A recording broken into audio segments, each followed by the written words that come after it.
Welcome to the Business of Story, where we connect you with the leading minds in the art of business storytelling. Learn from best-selling authors, Hollywood screenwriters, makers, content marketers, and brand raconteurs on how to craft and sell compelling stories that sell.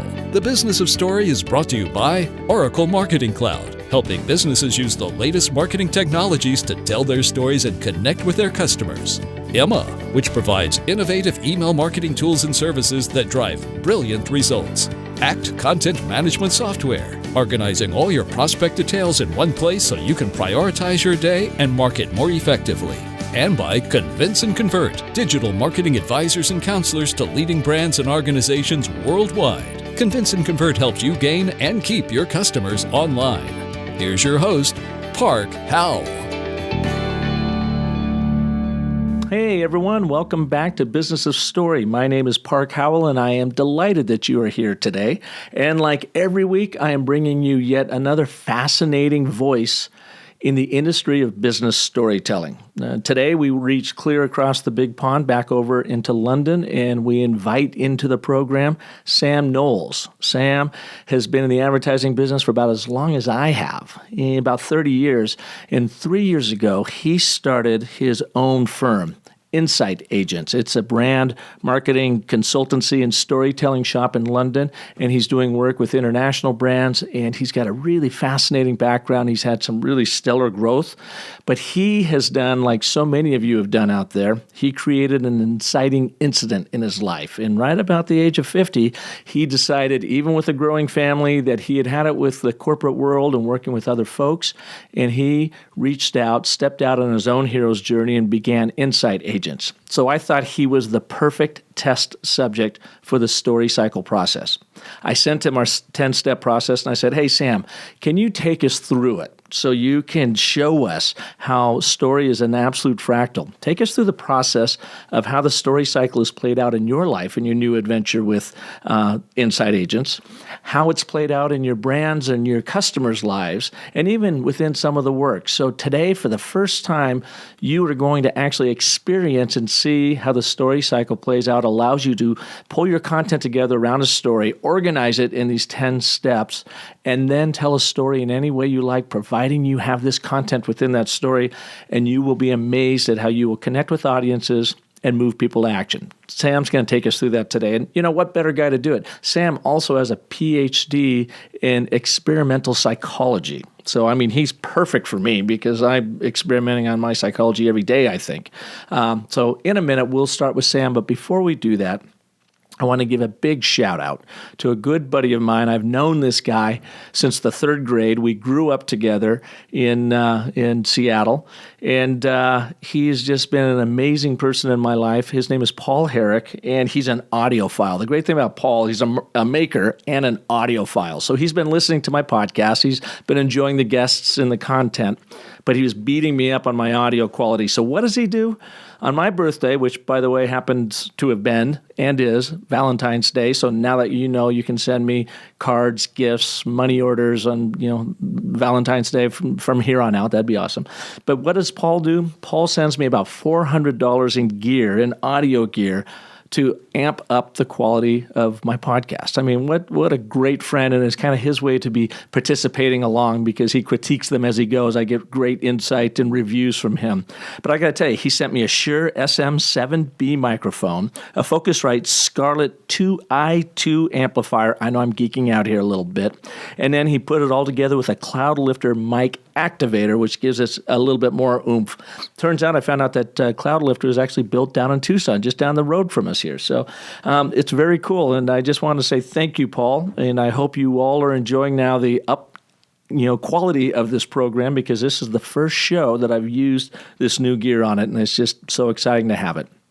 Anyway, without further ado, let's, like I say, jump across the big pond. Let's bring in Sam Knowles, the Managing Director of Insight Agents, and let's get on with the show. Sam, welcome to Business of Story. It's so great to have you here. Park, I'm absolutely delighted. It's a real thrill and honor to be with you today. Well, we were just talking a little bit earlier about you Londoners and you European folks. You just seem to be way deeper into story and how to use it in business, in other causes outside of the typical Hollywood realm. That it's always just a pleasure to have you all on the show. And I know we're going to dive deep into how you are using it in your public relations and communications work over across the great pond here. Well, it's you flatter us, we Europeans. I think as we were talking about just before we came on, my first big exposure to story was through the end of high school and my undergraduate degree. Really getting immersed in the language, yes, but also the literature of the classics of Latin and Greek and Sanskrit. So, the tragedy and the epic poetry and indeed the comedy that was being performed in stages and read out in town hall in town squares 3,500 years ago. So I guess we've got a lot of history on our side. But I think what's really exciting is that business is finally catching up with what mere mortal human beings outside of boardrooms have known for many years. Mm-hmm. Well, you have Shakespeare on your side. We have Spielberg. I guess that's the difference there. You've been in the advertising, marketing, communications world for a long time, and you've got a doctorate in experimental psychology, which I find really curious because my psychology seems to be one big day-to-day experience, experiment anyways. I'm always hypothesizing, continuing to test what agent will finally trigger an insanity bloom in my life. So how did you go from experimental psychology into communications, and how do those two worlds come together? Well, it was a little bit like, and I don't know if I'll give you a bit of a story on it. It was a little bit like the Terry Jones character from that Monty Python sketch, Vocational Guidance Counselor.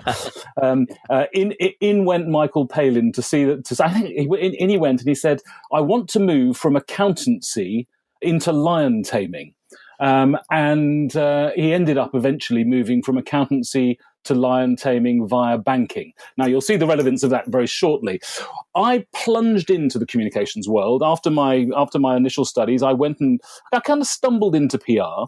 I'd always played with words. I'd always enjoyed the whole communications process, but I got increasingly kind of dissatisfied that the firms that I was working in, the clients I was working with, didn't seem to be applying the science of human motivation and behavior, which was psychology.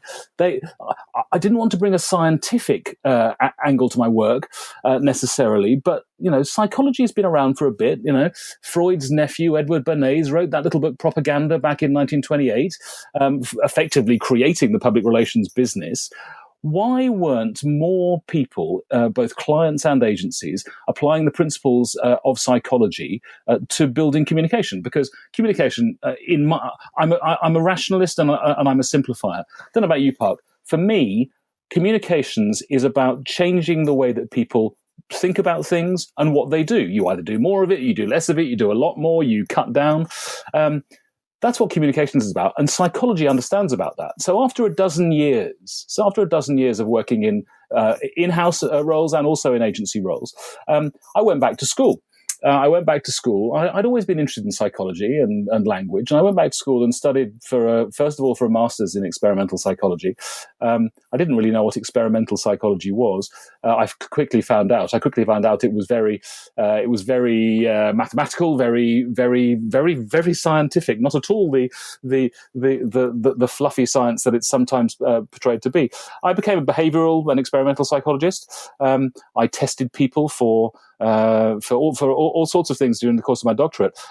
What I was really interested in was not so much the subject I was looking at, which was alcohol and memory, which was fascinating, but that can be for another podcast, another time. I study that every weekend, by the way. Go ahead. But what was really interesting was that there were some very simple principles and some very simple aspects of psychology that I found very kind of under-deployed in communication. So to give you an example, when I came out and went back into consultancy, doing my moving from accountancy to to lion taming via banking. When I came out again, I found that it was relatively straightforward to build a model of motivated behavior change, looking at the three key areas or the three key moments at which it's necessary to provide information, to do what we communicators can do best. And those are? Well, so you need to give people the information to change their behavior. I'm not necessarily talking about quitting smoking or taking up running, but it could be that, or it could be, adopting a new behavior like force touch on the Apple Watch, for example. But you need to give people information and tell them what they need to know in order to adopt this new behavior. You then need to give them the motivation to do it. Why should I do it? You want me to adopt this new behavior, buy this new product? Why should I? Okay, I can see that. And then you give them if they lack the behavioral skills, you give them information that gives them the behavioral skills to do it. And working with many, many brands, particularly global brands, particularly Unilever brands, particularly in developing and emerging economies, using that very simple frame of reference of the information, the motivation, and the behavioral skills that you need to give people to change their behavior, we had some great successes. It always adds up to a 3-act play. I mean, it really, really does. And I harp on this all the time. But what you just described there is simply 3 acts to every great story. Info to change a behavior. So you set the scene with the behavior that is currently in play that you're hoping to have an impact on and change. And then you move into act 2, which is change from status quo into change. And with that is always comes conflict. And then you have the resolution when you give them the answers of what to do. So, absolutely. I mean, it is just absolutely embedded in everything we do, and it's embedded in our psyche. And I think, going back to the beginning of this program, when you say, why aren't businesses using it? I have no idea. It just seems like it's so obvious right there. I would love to see it kick in more. I think it's really interesting, and I think it's really interesting. I think both you and I, in our respective businesses, spend a lot of time working with B2B businesses. I think maybe B2C is. I wouldn't want to put a number of years ahead, but B2B businesses, I think, it's not to point the finger and to criticize, but it's almost like pushing at an open door, because it may be, for example, that they think it's kind of intelligent and sensible to have what I call corporate multiple personality disorder, which is we can say one thing to the analysts and one thing to moms and one thing to regulators. Actually, in this very discoverable world in which we live, where a quick Google search is going to tell me whether an oil company is behaving in a kind of schizophrenic way.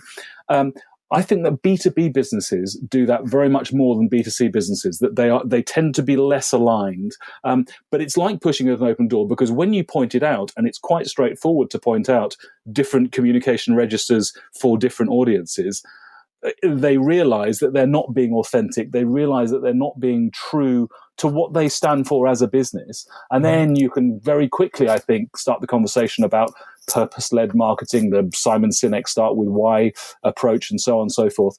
And I think that it may be harder to break into B2B, but once you get there, I've certainly found in recent years they throw their arms around the whole storytelling approach and really want to embed in it. Well, B2B driven by the numbers. What do the numbers say? Our numbers are down, our numbers are up. They never talk about the event that creates those numbers in the first place, and it's the events that our minds are really fascinated by. Now, you are a very interesting guest on Business of Story, because you are the very first one to have taken our story cycle process, our 10-step process that we use with B2B and organizations and nonprofits, and you used it to create your story. And then you used it to reflect on a campaign you did a few years back. And then you used it a third time to write an awards proposal for a client. Can you take us through that? What was your experience with it? And you, someone who's already versed in story, how did it work for you? And maybe start by really telling us your story through the 10 steps. Sure, of course. No, I'd love to. So when you kind of threw down the gauntlet, I wasn't intimidated. Maybe I was a little intimidated. And then I put it to the back of my mind, and then I came back to it. And actually, I found it thrilling. Why did you find it intimidating? I'm curious. That'll help me know. Well, because it's your product, Park, that I'm playing with here. You're saying I've looked at the story cycle, I've adapted it, I've gone from 12 to 10, or from, I think, some versions of 17 down to 10, right? Joseph Campbell got up to 166 or something. One of your guests was saying recently, but you've boiled down. But it's yours, so I was a bit intimidated because it's yours, and I was playing with your toy that you know very much better than me. What I found thrilling about it, and to be candid with you, I often find thrilling about working with restriction is that restriction is liberating. So you've got your 10 boxes that you want me to complete. I know it's very much more than 10 boxes, but you've got your version of the story cycle that you want me to complete. And it really was liberating because it allowed me to play with content and to tell that story in a very, very compelling way, and a very satisfying way, I have to say. You will say with some justification that it's a self-satisfying one when it's the story about myself, but actually telling the story of Tesco that we'll come on to, the UK's biggest retailer, and the work that we did with them, getting them to champion and celebrate the producers of the food that they sold on their shelves. Actually using your framework, it struck me that you've got the template for a brilliant case history. You've got the template for making a great film. I could take the documents that I've written and give it to friends of mine who make kind of corporate and brand videos, and it would make a really good basis for a script for them. So I think you've got something really, really powerful and potent. Well, thank you. And for our first-time listeners, I want them to know that I didn't make this up necessarily. I mean, this has been around since the beginning of time. It was inspired by Joseph Campbell and his 17 steps of his hero's journey. I simply took the nuances out of that because we're not, creating movies here or big epic adventures necessarily. We are, as I guess, business leaders and business owners, but what we're trying to do is we boil it down to 10 steps. And they're really 10 content buckets when you get right down to it. And I hope you saw that, Sam, that these are the 10 important items to include in your marketing story, especially in the B2B world. And then once you have those assembled, you have them outlined in this, you are free to change up the order in any way you like and tell the story in any order, in any way you like. But what I found is the most important part of the story cycle is to make sure that these 10 content points are within every story you tell when you have time to tell it. So tell us your story. How did it play out for you personally? Because we always start with the business leader. I will indeed. I mean, just to say, as Oscar Wilde kind of originally said, genius steals. Steve Jobs, there's no such thing as an original idea. It's just the recombination of old things into new. I think you've been, as I say, super smart in the way that you've adapted it. So Oscar Wilde and Steve Jobs in the same reference. I thank you for that. So, and I also really like the way that you've taken the and but therefore as well. So, in my backstory, if we're starting with my backstory, yes. As you say, I've been around a bit. I've been in this business for 25 years, and I'd helped many companies to find and express compelling and differentiated stories.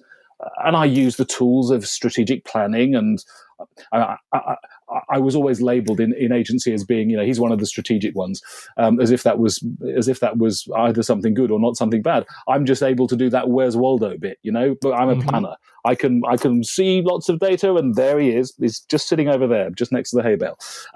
But I was becoming increasingly frustrated in working in relatively senior roles with agency bosses who would say, we'd meet and they'd say, "Oh, I like you. I haven't got a job for you. Can you write me a job description?" And I would write them a job description, and they'd say, "That's fantastic." And I'd say, "It's to be a strategic planner, you realize that's what your business needs here." And they say, "Brilliant." And then after between 3 and 12 months, they'd say, "Actually, you're my sales director now," or "Do you know what we need is a project manager." Therefore, I didn't get into a slough of despond, but I listened quite quickly to my very wise wife, Saskia, over lunch one Saturday, who said, "Why don't you take the bits of your job that you really like doing, discard the bits that you don't, and build a business for yourself. And she did say, kind of, spoiler alert, I have been saying this to you for 15 years. Now, I'd always protested that I wasn't entrepreneurial. The student must be ready to learn. Mm-hmm. Well, right. And so that's the kind of the and but therefore. I mean, I blushed a little bit at this kind of hero bit, because the hero, you encourage for this time and this time only that I kind of turn the spotlight on myself and look at myself. No problem. So beautiful. You gave us the backstory of where you were, where you now, and where you wanted to go with your career. So now step 2 is the hero. Yeah, okay, you don't need to be a hero, but remember that audiences love the underdog. They love the reluctant hero. They love Terry Jones going from an accountant to a lion tamer. That's absolutely classic and hysterical story structure. So tell us about you in step 2. So very quickly, this is not a resume. There's LinkedIn for this kind of thing.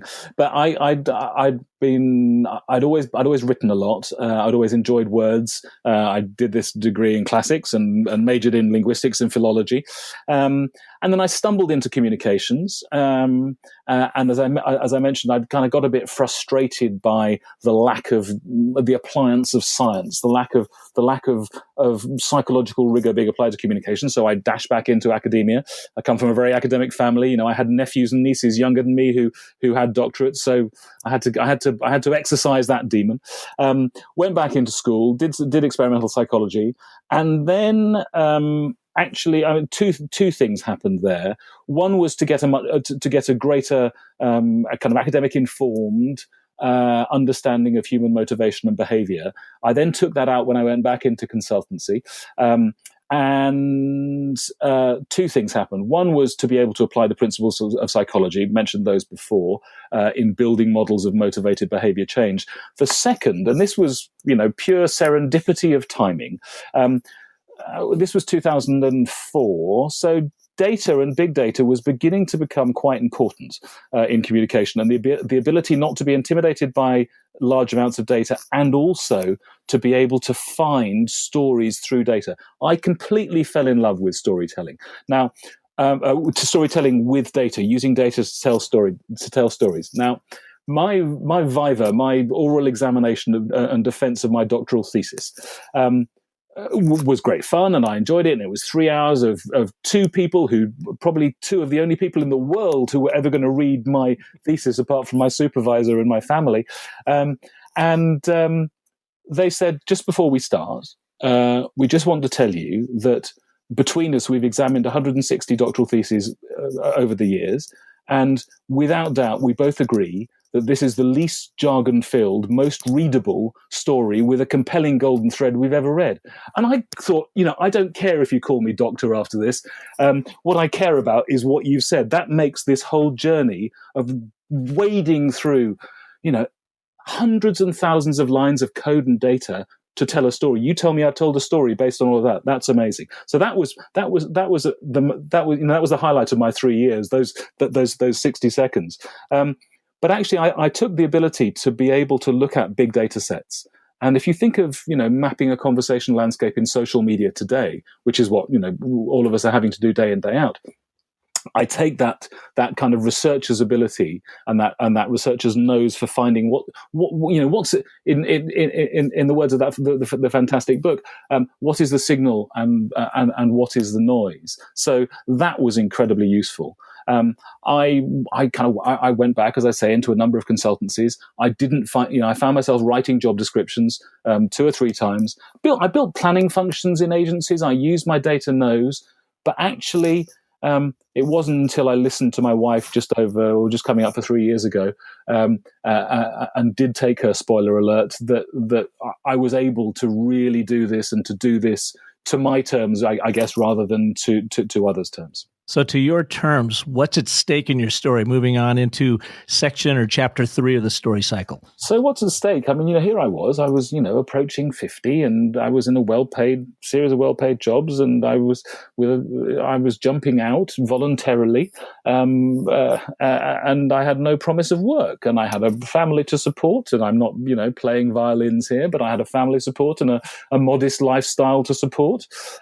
So I needed to secure business immediately. I mean, I had about a 3-month window after. I know that employment legislation is rather different this side of the pond, maybe, but I had a notice period that I had to work through. I tendered my resignation and was immediately offered some work, a couple of days a week for 3 months. And then I started to work my network. And by the time I actually kicked off starting my own business, I think I had 4 days a week committed for the first 3 months. And then it really hasn't slowed down since. And that business is insight agent. So it's really kind of describing the crossroads of what you're all about. From what I understand you're telling us is that you are a data machine, be able to understand that, be able to wade through the signal, what's a signal, what's a noise, and then bring story to it. So insight with the data and the agent of story to help find narrative and meaning within the numbers. Exactly so. And I mean, sometimes it's very, very quantitative. Often it's very qualitative. I've been inspired by a guy who I met and I've interviewed. I'm writing a book about insight at the moment. But I met a Dutch guy who runs a company called Inner Why, all about using the intelligence and the knowledge of what the purpose of an organization is, and pulling that out from within the people within that organization. And that's true whether that organization is 100 years old or if it's a startup. People know. It's just that they think that they need to speak in business speak, or it's just that they speak too technically, or they talk as if EBITDA is something motivating for employees, not the board being remunerated. So I think the stories are in there. I often, as well as reviewing the language that a company will be using itself and reviewing the conversation landscapes that there are in social media, in news media. The stories that you can find buried in employee engagement surveys, amazing stories and truths about businesses, both bad things and good things. What I love about this is you're jumping ahead. You're using the journey portion of the story cycle right now because you're telling us how you do it, which is awesome. But let me bring you back to step 5. So we've gone through the backstory. We've learned a little bit about you, the PhD, understanding now that you know how to bring data in and create drama around it so it actually connects with people. What's at stake is you are leaving, well-paid career to strike out on your own as you're coming into your midlife. So your midlife crisis is well underway. Every great story has to have good conflict. Your crisis is right there. What's the disruption? What ultimately happened that there's a moment in everybody's life that you keep repelling it, then something happens and the universe says, Sam, you got to get on with it. Do you recall what that moment was? And it's usually the most disruptive part of the story. We talked about Europe. I'm a big fan of Greece. It's been having its own economic problems over recent years, but as a place to visit, it's hot and it's got beautiful sea and great food and lovely people and a great culture of clearly of storytelling from Homer onwards, but it's also got a great culture of hospitality. So I was on vacation 2013, and we had a weak wireless signal in the villa we were staying in a little Greek island, and I spent that entire holiday trying to make this weak wireless signal enable and allow me to be a project manager, which I did not want to be on an enormous project. It was not about insight. It was not about strategic planning. And basically, my vacation was ruined. Now, I know a lot of people, work through their vacations. I'm quite a strong believer in the restorative power of being able to switch off. And that did not happen. And my family looked at me kind of day and night as I was glaring at the blue screen and said, this has probably got to change. Don't run away from what you're doing now. Actively head towards something good. And it could be mushroom farming in a field. We can sell the house and live in a caravan. It'll be fine. But actively head towards something rather than actively run away from something. And your wife knew this for 15 years. And she said, redesign your own life, throw out the bits you don't like and pursue the bits you do, right? Yeah, the bits like, and this is not a rail against corporate culture. I'm building my own corporate culture now, a boutique and small, but my own corporate culture now. But not giving performance reviews to 20 people, 10 of whose names I didn't remember. That didn't, that gets some people going. It doesn't, I'm afraid, get me going. So it was basically, I had ruined for myself by I guess allowing a job that I thought was going to go in one direction to go another. I'd allowed that to ruin a vacation, and family clearly is very, very, very important, and I didn't want to be doing that again. So that was that kind of moment of crux, moment of realization. Okay, need to change this. And actually, it felt like a kind of moment of the blindingly obvious. But because I'd been sort of so entrenched in trying to do a role that I wasn't right for, I hadn't been able to see that. Once it was said to me, I wrote my website on the train going up and down to London. I started networking. I built up a practice. I started to blog in a way I hadn't. It was like a light bulb going on, but it was an amazing, almost sort of St. Paul on the road to Damascus moment. Oh, I hadn't noticed that before. That's why they call it an aha moment. Indeed. It's like, and everybody else sees it around us, but we have to be ready for it and move on. Now, next up are the antagonists. Quickly tell us, what were the one or two or three things that really stood in your way, both internally and externally, to push forward with this new career? So I think, when I've been thinking about this, I've been thinking about the antagonists that there are in the marketplace that maybe potential customers don't realize. So jargon, and I love your previous guest, Kathy Klotz's guest. Oh, jargon monoxide. Oh, I just think it's the most fabulous phrase. It's great. I credit her every time I use it, but I use it quite a lot, I have to say, Kathy. But now the antagonists, I don't want you to be thinking about for your clients and in the marketplace. What were your personal antagonists that you had to overcome to be this new leader within Insight Agents? I get the principal one was what turns out to have been a misperception that I had had for a very long time, which was a belief that because I came from this academic background and not a business background, I myself was not and could not be an entrepreneur. I was not somebody who could build a business. This was not going to be something that was going to be easy. To be honest, I'm not saying it's a walk in the park. Either the generation of new business or the shaking of trees and the making the network work, but it was the I'm not an entrepreneur. That was the kind of homunculus on the shoulder that I was worried about. It's the role you had set up for yourself, a role that you felt you had to play, this role of not being an entrepreneur, but you had to overcome that in order to be where you are today. And who is a mentor in this process that helped you do that? We always have somebody that helps us along the way. We don't do this on our own. So there are. I mean, I've got an array of mentors that I kind of look to in terms of kind of the intellectual capital, and that could span from David Ogilvy to Bill Bernbach at DDB to Simon Sinek to Dan Pink. And Dan Pink, I mean, I have to say, I happened to read Dan Pink's book Drive. I'm sure you know it. I happened to read it for the second time. The first time I read it, I didn't get it. I wasn't ready for it. I read it for the second time around this time. And his looking at his definition of motivation 3.0, where what makes people kind of want to come to work and do things is not money. Money's important, but it's a consequence rather than a kind of be all or an end all. It's not perks, it's not title, it's not status. All of those things matter, but if you're thinking in a kind of Maslowian terms and you're kind of going up that hierarchy, what really motivates people is autonomy.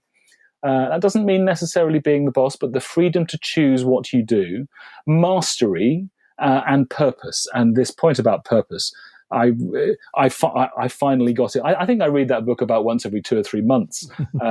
It's an easy read. It's a delightful read. But those were they in the external world. There's a wonderful advertising creative, one of the madmen, not quite 50s madmen, but 70s, 80s madmen, who's still practicing in London today, a guy called Dave Trott. Fantastic books, Predatory Thinking, 1 + 1 = 3, an amazingly clear, crisp writer. His paragraphs are usually only one sentence long, and it's a short sentence, but he tells stories brilliantly. So there are all these influences, all these, Ogilvy's 8 characteristics of curious people. But I also had a client who he'd been head of comms in 3 listed companies. He'd become a mentor. He then became a coach. He was training to become a coach. A great friend and inspiration, a man called Tim Johns. And he did as he was training to become a coach, I was one of his guinea pigs, which was fantastic. It was a great experience. But what he was able to do throughout our 18 months of talking together, before I'd started the business and after I'd started the business, was just to be able to hold up a mirror and to say, you could do this with this, you could do this, and to always keep me looking up, not that kind of looking down into the gutter that you get when you're oppressed, but that looking up. And so he's a very important kind of real world figure, as well as these, Dubner and Levitt at Freakonomics, all of these people who open one's mind. But Tim was very important. Well, yeah, and those personal mentors are so critical, and yet those outside mentors you mentioned, David Ogilvy, Bill Bernbach. One of mine is Joseph Campbell. Yes. He passed away in '87, but I read everything I could get about him because it just connects with me, and I understand. I can see how it works in business, in all of our lives, in our personal and professional pursuits. What I've done on Business of Story is you can go to the library there, my resources. And for the past 10 years, I've put on in there the top resources that have influenced and informed my approach to storytelling and creating the story cycle. Right or wrong, I just share it with the world, say, these are the books and these are the videos and audios and articles that I have found most compelling. And I look at that library resource, and it is my mentor. I look through that, and I feel like that is the library where I find the wizardry, and I'm taught how story really works in our life. Now, we need to take a break for some really important stories, and those are our sponsors. When we come back, you've been so kind to take us through the first 6 chapters of your story using the story cycle. But now when we get into the journey portion of it, let's move ahead and talk about your client. And because I think that would be a good expression of how the story cycle worked out, not only in your life as a consultant moving them forward, but how it worked in their lives to be very successful during a very rough time at the beginning of the recession that we all felt, of course, and we all are still feeling. But would love to hear how that story cycle played out. And then we'll bring it all together of what are the morals, what are the greater truths to these stories? Both yours as a business leader and a communicator, our clients, and what does it mean to our customers? So more with Sam Knowles right after this.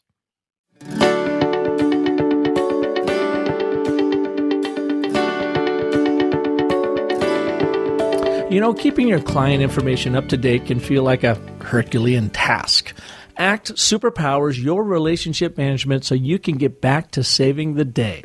Individuals, small businesses, and sales teams the world over trust ACT to help them organize customer and lead details, send emails, market products and services more effectively, and drive sales, whether they're in the office or on the road.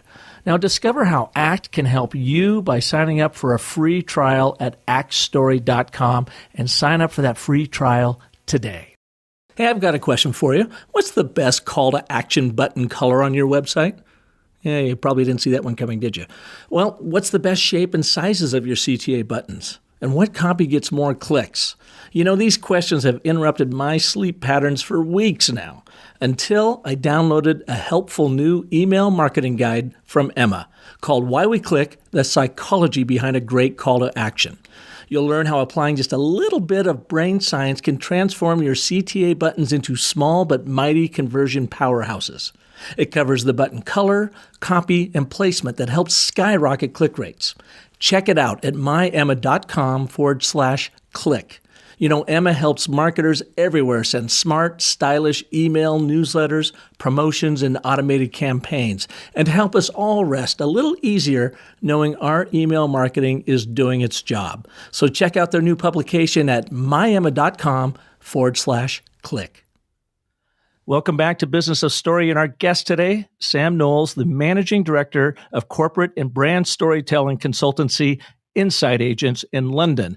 And Sam works with brands around the world, and he's been taking us on a fascinating exploration of his life and how he's developed Inside Agents over the last few years and how he uses story, analytics, and data to help drive his clients' businesses, further faster. Now, Sam, you've been so kind to take us through the 10 steps of your story cycle process, from the backstory to your 25 years in the strategic planning business. And you told us a little bit more about yourself, of coming out of a family of very highly educated academic folks, it sounds like. And so you're probably a little bit like me when you break into communications in the artsy world. They all look at you kind of cross-eyed. But you went on to get your doctorate in experimental psychology. You then moved into finding this inciting incident of, it's time to make a change, even though the stakes are high. I'm, moving on to 50 years old. I got a family to feed. I got to keep the money coming in. But something tells me I have this aha moment when I'm burning up a vacation in Greece with my family over work for somebody else. And your wife, all the insights we get from our wives. After 15 years, you finally heard it. She said, get rid of the bits you don't like and bring in the bits you do like and build a business around it. And that you've done. You've created a very successful business. You've introduced us to some of your mentors, both the folks that you've studied as well as a very important client that helped you through. Now in this process, because story is a fractal, the same thing that happens to you in your life are the same things that happens to your organization and your clients' organizations and the leadership. That's why, Campbell found this universal structure called the monomyth that we see in the movies we watch and the books we read, the music we listen to. And so it's this fractal nature. So everything that you've just been describing about yourself, we can see our organizations going through and our clients going through. So now when we jump into chapter 7, let's talk about the journey. We've heard a lot about your journey in building Inside Agents. Tell us about the journey of one of your really important clients and how they had to overcome the recession in Absolutely. a very tricky way. Absolutely. So starting with backstory, so we're talking here about Tesco, who are the UK's biggest retailer. They have had a torrid number of years. This story comes just before those torrid years, but they've had a torrid number of years. They still account for about a third of all grocery shopping in the UK. But back in 2010, they had a reputation for value. And they took 1 in every £8 that were spent on Main Street or High Street UK. But the impact of the global economic crisis and the recession were really biting and driving down margin and profit. And there was a niche upmarket retailer who had started, if you want to use this, if you let me use this analogy, to park their tanks on the lawn of Tesco about value. And therefore, they decided that they were going to fight back and say, we're going to go after quality. We really need to stand for quality as well as value because consumers are becoming increasingly promiscuous in the way that they shop. They shop here and they shop there. How can we properly talk about the value element, but also the quality? We're not synonymous for quality, and we want to be synonymous for quality so that we can get more upmarket shoppers. Because we're so big, if we get a few of those upmarket shoppers, we are going to do very well out of this. So that was the backstory of how they got to where they were. Now, as a business, in terms of if we look at heroes, the company started incredibly modestly. So the company's founder, even though they are one of certainly the UK's biggest and one of the world's biggest retailers, they started in 1919 when the founder, a man called Jack Cohen, used the money he got, his demob money that he got from leaving the army at the end of the First World War, to buy out-of-date tinned stock from the army and selling it off a cart in the East End. Now, you fast forward to today, it's the biggest retailer, but that's how he started it. And to jump over the other big retailers, he did some really interesting things. He was the first in the 70s to introduce the everyday low pricing that I know Walmart has made famous around the world into the UK market. And then the second thing he did, or the second thing the company did, was to really understand its customers. So the way that they worked with and created and grew that extraordinary data-driven business, dunnhumby, to run their loyalty system, gave them the intelligence to be able to market to their customers in a way that nobody had done before. Now, if we want to think about kind of what's at stake for them talking about quality, they've been disappointing the city. They've been disappointing the financial institutions. And they had developed relationships with many in their supply chain for many, many years, but they hadn't really been talking about that. And in terms of disruption, they could see that their margin was, that others were starting to play in their territory. And they felt not only would they reinforce where they were, they would also fight back. They would also fight back and talk about quality, talk about the quality of the offer that they had. But there were plenty of antagonists around. The upmarket competitors, and indeed the upmarket foodie journalists, because we're talking a lot about quality of food here, did not think that this was a business that had quality in it at all. And so how were they going to tell the story of how good the quality of their food was? Yes, they could pile it high and sell it cheap, but how could they tell the story of quality? And they came to us and they said, we'd like to tell a story about quality. We're running some adverts and they're saying that we've got really good quality food. And the adverts were fine, but they didn't differentiate them. And they said, here's a database of 20,000 competition entries for people saying why they like their favorite products that we sell.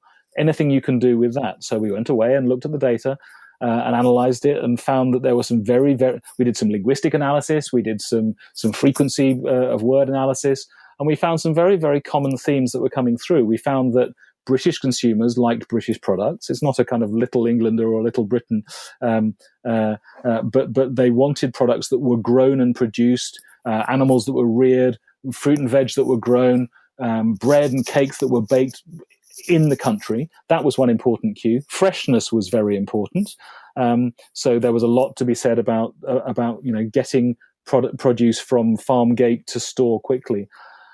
But the overwhelming motif that came through was the producers, and suddenly they found their mentor. Their mentor were the producers that they worked with.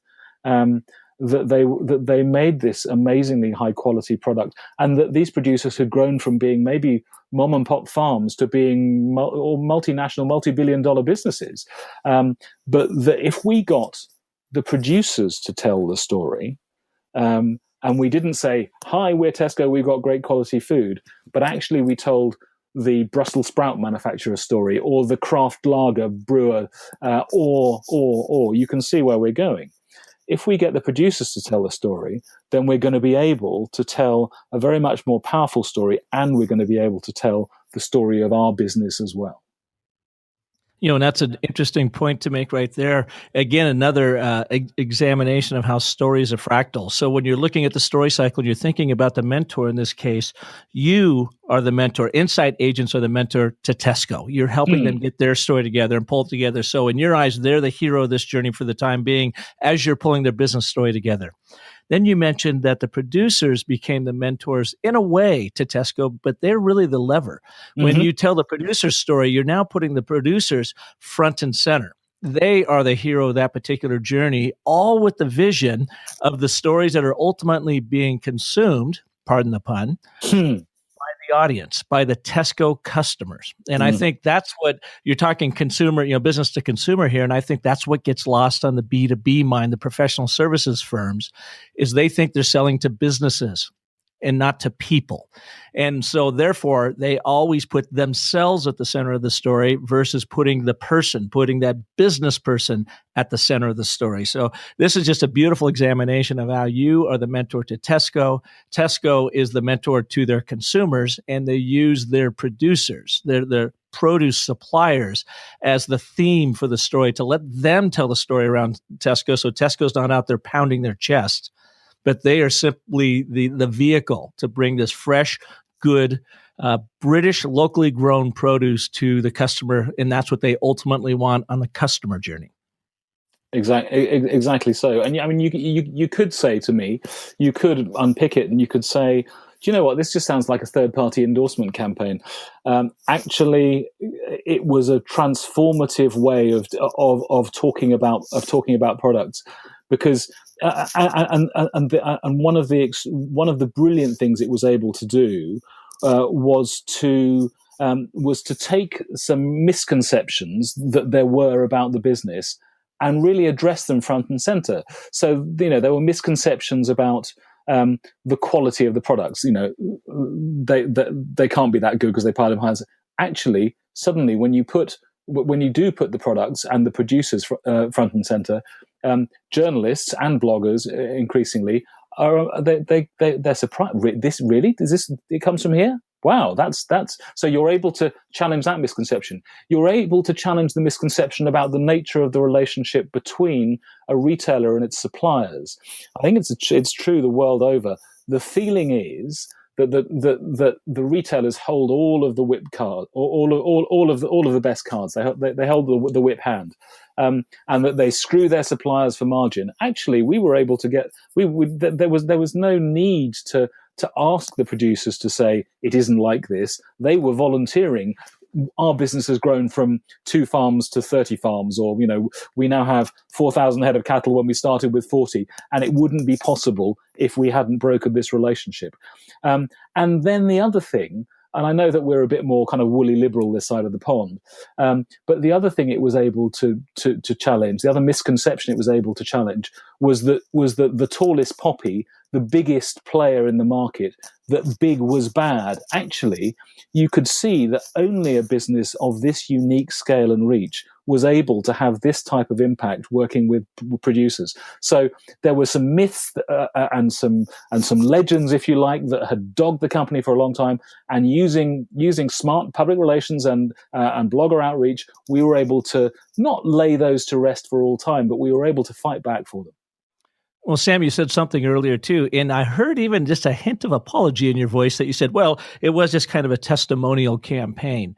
But you had, earlier on mentioned David Ogilvy as being one of your mentors. And what did he say about advertising? He said the most powerful advertising in the world is that the word of mouth that comes from a friend. Absolutely. So testimonials often play a very important role in how a brand tells its stories, especially when a brand has to challenge misconceptions. It doesn't work very well when the brand stands up on a stump outside and starts telling everybody, here's what you have to think. You have the complete misconception about us. Let us tell you what you should think about us. It just simply doesn't work. And especially in this day and age when they no longer own the influence of mass media, where the masses are the media. So therefore, word of mouth marketing, testimonial storytelling, I think is more important now than ever. And the argument could be made that brands are story makers and their customers are the storytellers. I couldn't agree with you more. And I think also, I think one of the things that B2B maybe has been better than, and maybe of necessity than B2C at doing, is using the authority position that they have because they are expert in the field that they are in, and telling interesting stories about, not about their products, not about their widgets, not about the way that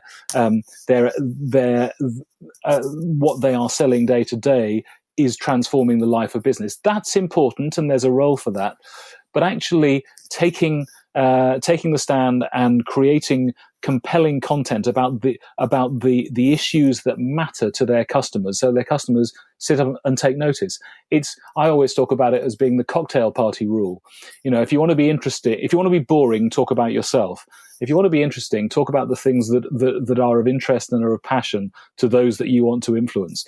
Look at who is the bore at the cocktail party, and look at who is the person who attracts a crowd of people around them like moths to the flame.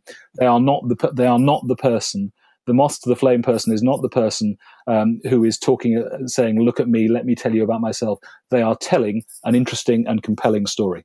So well put. So well put, Sam. I really appreciate that. I would like to take a break right now, and then when we come back, let's wrap this all up. Let's bring it together because we get to our last two steps of the hero's journey, or the story cycle, I should say, and that is what's the moral of the story? What's the greater truth behind what we're talking about?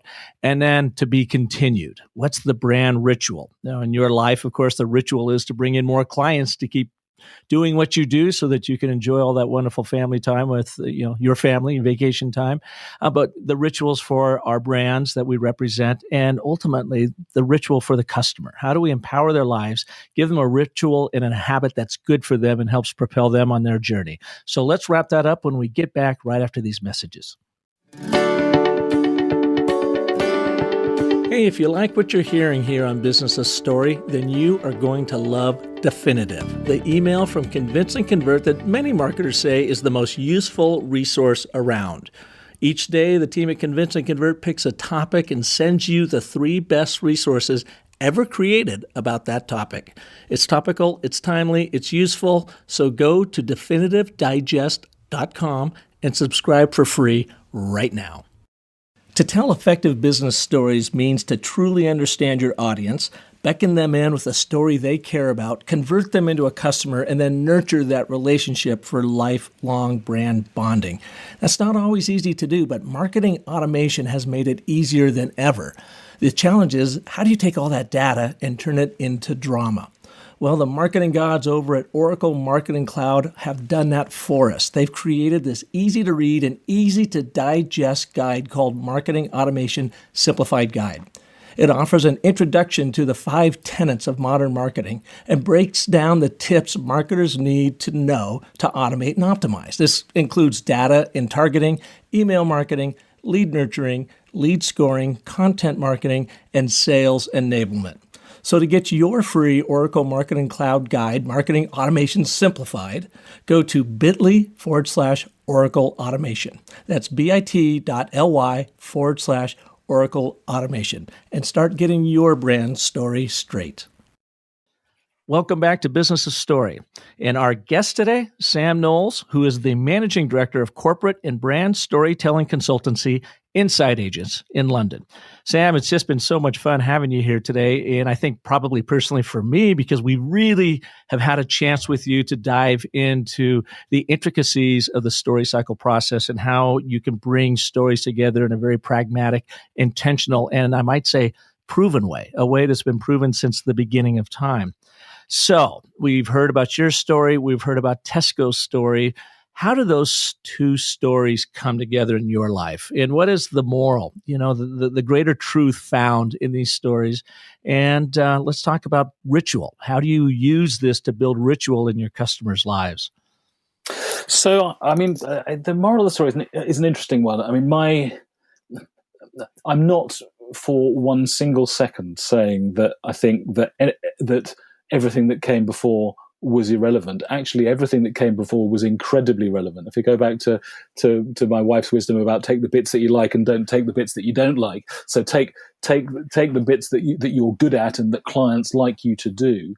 But I was going to say the moral of the story was you can create something from nothing. I'm not saying that it was nothing, but actually you can create a business and a sustainable business if, and I think this goes back to the Dan Pink point from Drive, if you find and you follow in an autonomous way what you are really good at. And it sounds a bit obvious, but what you're really good at, but particularly if you have a clear and compelling purpose.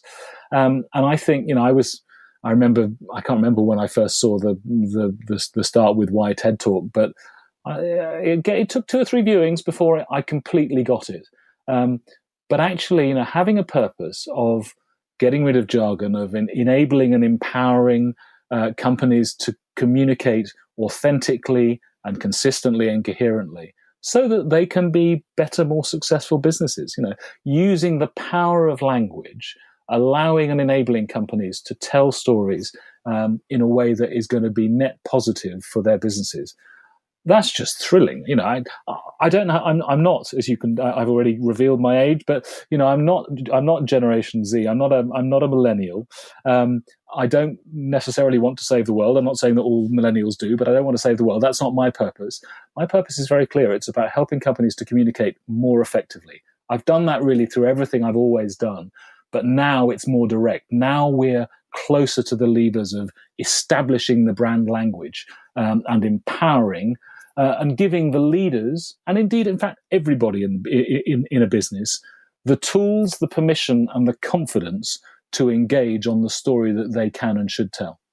And then when they tell those stories, they get the benefit of that. They propel their own story and journey forward, and it becomes a ritual in its own right. Absolutely. Wow. Absolutely. Well, Sam, thank you so much for being here at the Business of Story. The one last question I have for you is, you had just recently used the story cycle process with that award submission. Can you give us a really quick overview about how that went? Yeah, absolutely. So what I was asked to do was to take multiple points of view within a client organization, a financial services organization, and also multiple agency point of view. So media agency, creative agency, PR agency, and so on and so on and so on. So there were many, many voices here. There were lots and lots of voices. It was a really interesting story about a reboot of a brand in a market that appeared to have become commoditized, and I was inspired. I was inspired by the remind me of his name, Winkler, the TED Ed. Oh, Matthew Winkler. Matthew Winkler, who was your recent guest, Matthew Winkler. So TED Ed video. Yeah, it's awesome. What's in a hero, or what makes a hero? Yes. So I was given the brief of, can you write a story? We need you to be the charioteer, like the last scene of Ben-Hur, holding all of those chariots in line, get everybody pointing in the same direction. That's hard in itself, but I'm used to doing that. But can you tell us a really interesting story? Can you tell us what we believe is an interesting story in an interesting way? And you had just at that point had Matthew on as a guest. And I loved the video, and I think it's a great video. I think it's a really good and easy to grasp for busy clients and people who aren't exposed maybe to story. It's a really easy to grasp. And I went into a meeting and said, look, we've got all the information now. We're ready to start telling the story. I'd like to tell it kind of in this way, and then press play. And their eyes just lit up, because they could see that their brand had gone on the hero's journey, and it just made perfect sense. We don't need to overshare. We don't need to say, at this point we're going to be having this element. At this point we're going to do this. No, but actually to have that as the structure, and to talk about the departure, having a mentor, having what we learn, what happens with treasure and results, and what the resolution is when we get back to the world. It was a really, really useful frame of reference.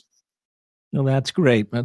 Sam, I can't thank you enough for being here today. You shared a lot about yourself. You shared a lot with your about your clients and how you pull this all together. And I really appreciate you being on this edition of Business of Story.